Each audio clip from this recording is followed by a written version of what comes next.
Hello, everybody. Welcome back to another episode of Deck Tech Study Hall. I'm Mana Mechanic, and we are going over tokens today. This is just Token Around, episode number 2. Before we get going, I want to remind everybody watching that this is a video series geared more towards new and returning players. If you're a veteran player, it's good. There's some refreshers. There's some things that you're going to pick up on, some things you might have forgot about.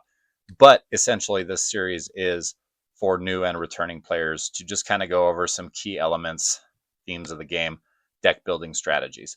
So let's go ahead and get into it. We're going to talk about tokens, token commanders, what are tokens, and why you should care about tokens within the game of Magic. But first, just to touch on the rules of tokens. So a token is essentially something that we put onto the battlefield because we don't have a card to represent that artifact or that creature. The player who creates a token is the owner of the token, and the spell or ability that creates the token dictates the characteristics and abilities of the token. I'll have the rules linked in the description if you want to check them out, but that's the general gist of it. Tokens are normally used to represent artifacts or creatures, and there are some popular ones that we're going to go over real quick before we get into some specific cards. 3 artifact tokens that you're going to run into the most are clue, food, and treasure tokens. Clue tokens are for card draw, food tokens are for life gain, and treasure tokens are for mana. Most of the token decks are built around synergies around one of these 3, if not 2 or maybe even all of these tokens working in combination or in synchronization with each other. There are several cards that are very powerful that also synchronize and work very well with a combination of these 3. There are other tokens. There's blood tokens. Recently, we got Lander tokens, which is sort of a mini ramp token from Edge of Eternities. But these are the main 3 that you're going to run into. Treasure, I think, being the most powerful and probably the most popular. So before we get into the effects and looking at the specific things that we want to look at when building a token deck, I just want to touch on 8 token commanders that I enjoy playing or have seen people play or that I've built decks for in the past. A lot of these are very good for new players or returning players, so I just want to kind of highlight and touch on them. I'm not going to read each card, so feel free to pause and screenshot if you see something that catches your eye. But let's go ahead and just go over those real quick before we get into our effects. So Camellia the Seed Miser is a squirrel food token synergy. Camball Profiteering Mare is sort of a life gain. You make a token, I make a token sort of thing going on there. It's actually really fun to play. Chatterfang, really great for new players because it makes you pay attention to your board state and what's going on. This is squirrel tokens, essentially. Lathril is going to be, I would say, pretty much the go-to for if you want to do elves. If you're a new player and you want to do an elf ball or a crazy elf deck, Lathril is going to be your go-to for that. If goblins are your thing, Krenko Mob Boss is probably the best one to start out with. It's simple and it just goes out of control very fast. On the more advanced side of it, we've got Balin the Haymaker. This is a really, really fun rabbit commander. You can do a lot of crazy things with Balin. You can do Voltron. You can build pretty much anything within the red, green, white color scheme. Next up is going to be Nayali, which is going to give all your tokens double strike, which if you're running a full board of 1/1s, 2/2s, or 3/3s, having everything have double strike can get insane. And then the last one is a really fun one. It's in Simic green-blue, but this is Adrix and Neb Twin Casters. It's a 2/2 that basically is a token doubler on a stick. We like to say on a stick a lot. That just means it's an effect on a creature. Really super underrated commander here and a lot of fun. I've played this one a lot. Really enjoy it. It's a cool merfolk deck. You can do a lot of fun stuff with the blue and green. Very fun. So let's go ahead and get into the essentials, really, of building a token deck. And for the most part, almost any deck. But with tokens specifically, you're going to want to look at doublers, mana effects, removal, specific protection and prevention effects, anthems, overruns, board wipes, and I'll just touch on a few of those cards briefly, and then we'll get into the second part of this video, which is going to be sort of a deck walkthrough of a rabbit token deck that I built just to show off for the sake of this video. So doubling effects, we've got Doubling Season, we've got Anointed Procession, we've got Elspeth Stormslayer, and we've got Parallel Lives. These are all really great for doubling tokens. Elspeth comes in the form of a Planeswalker, so it's a little harder to get rid of for most people. But they are all very expensive, so just keep that in mind. I don't run a lot of these, Parallel Lives is probably the one I run the most. But if the name of the game for you is to build a giant board state of tokens and build it quickly, throwing one of these into your deck is probably a good idea. For mana effect, Cryptolith Rite. This is a 1 and a green enchantment. Creatures you control have tap and add 1 mana of any color. So if you've got a board of 2/2s or 1/1s, having everything be able to tap down for mana can be super valuable, especially late game if you're trying to put out big effects, overrun effects, or big anthems. For removals, I really wanted to just touch on 2 for this video. One of them is going to be in the deck, and that we're seeing that right here. It's Aura Shards. This is a game changer. Whenever a creature enters the battlefield under your control, you may destroy target artifact or enchantment. This is an insanely powerful effect. It's not a cheap card, but it is a great card if you're within the green-white deck building elements. It's a good include to have. Because every time you make a token, you're basically able to take out somebody's Arcane Signet or Soul Ring or whatever it might be, an equipment, a Buster Sword, things like that. Next up is going to be Aura Mutation. This is destroy target enchantment, create X 1/1 green Saproling creature tokens where X is that enchantment's mana value. Just good, flexible removal here, specifically for enchantments, but it's also helping to populate our board state. So if you are, again, going for a giant creature army, if you're running that Cryptolith Rite, if you're running that Aura Shards, Aura Mutation is pretty much a no-brainer within the green-white. And again, we are focusing on green-white mostly today because the deck that I'm going to go through here in a little bit is green-white. Getting out of the green-white color spectrum, though, for a second, some really, really cool prevention effects and just different effects of things that will affect the board state when tokens come down. I guess prevention, really just the one I want to highlight the most right now, is Ink Shield.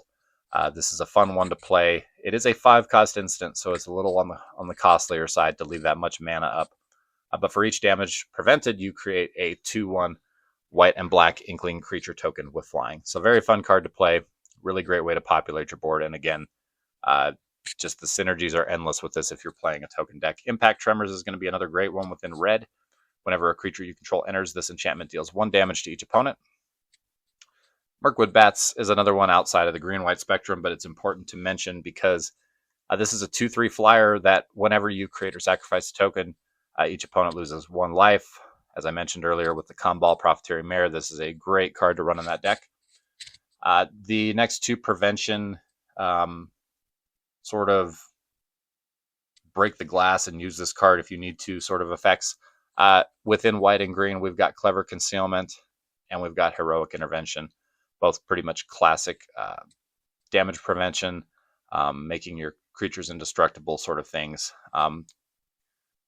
Very good to run within green-white.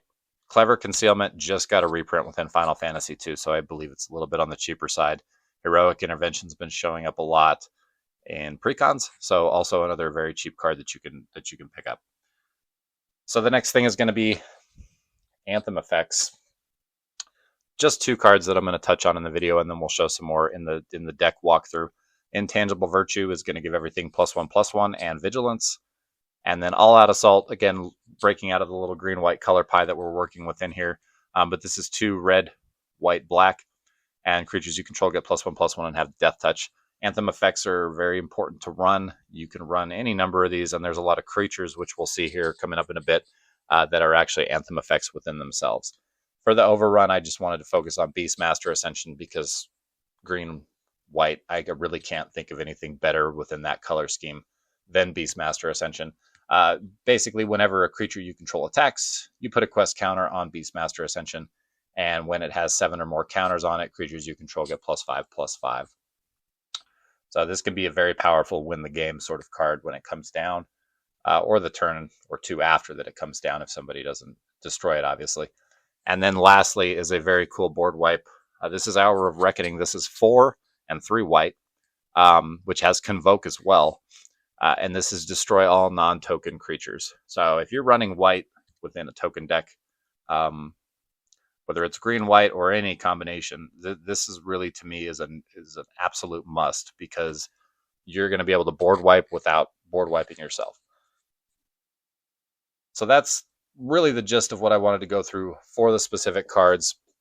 Just to review real quick, we did talk about token specifics. What does it make? How does it make it? How does it affect the board state, interactions, protections, board wipes, overrun effects, anthem effects, etc. Coming up in the second part here, we're going to do the walkthrough of the deck itself. I'm going to show you kind of how I put the deck together, why certain cards are in the deck, and it's really just going to, again, emphasize and touch upon the three common areas of creatures, spells, and effects, specifically going into doublers, mana effect removal effects, protection, anthems, board wipes, and overrun effects, and things like that. Alrighty, so part 2 of this video is going to be an actual deck tech walkthrough of a token deck. So here we have, it's inherent that Heir Apparent is the parent.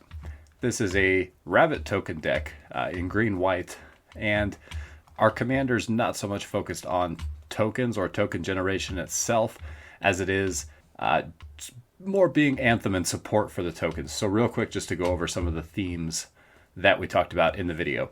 We've got Ramp, Cryptolith Rite is in there. You got Sol Rings, Selesnya Signet, Rampant Growth, things like that. Graveyard Recursion with Raise the Past. We have a removal package with Aura Shards. A few other things like Hours of Reckoning. Swords Plowshares, of course, classic white. We've got that in here as well. For tokens, we have Heir Apparent itself, which, if you're not familiar with it, when it enters, create a number of 1/1 white rabbit creature tokens equal to the number of other creatures you control named Heir Apparent. A deck can have any number of cards named Heir Apparent, so we've got 25 running in this deck.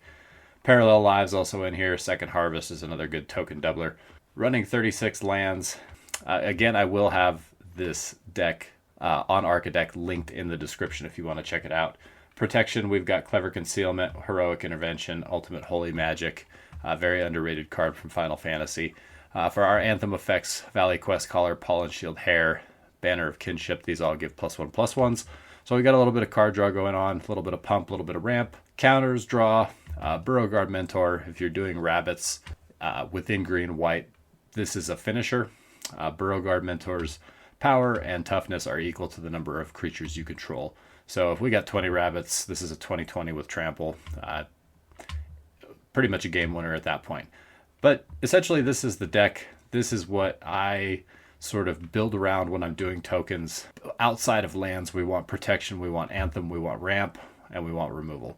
Those are really the big things I look for, and then counter, draw, and pump, depending on what the deck is doing and what the tokens are doing specifically. So again, this will be linked in the description. I hope you enjoyed the video. Thank you for tuning in and watching. If you learned something, if you want to talk about anything in the comments, please feel free to comment. Hit the thumbs up button. It really helps the channel. I appreciate everyone watching today. We will see you in the next Deck Tech Study Hall, episode 3, which will be coming out in a couple of weeks. Thank you for tuning in. Thank you for watching. Have a great day.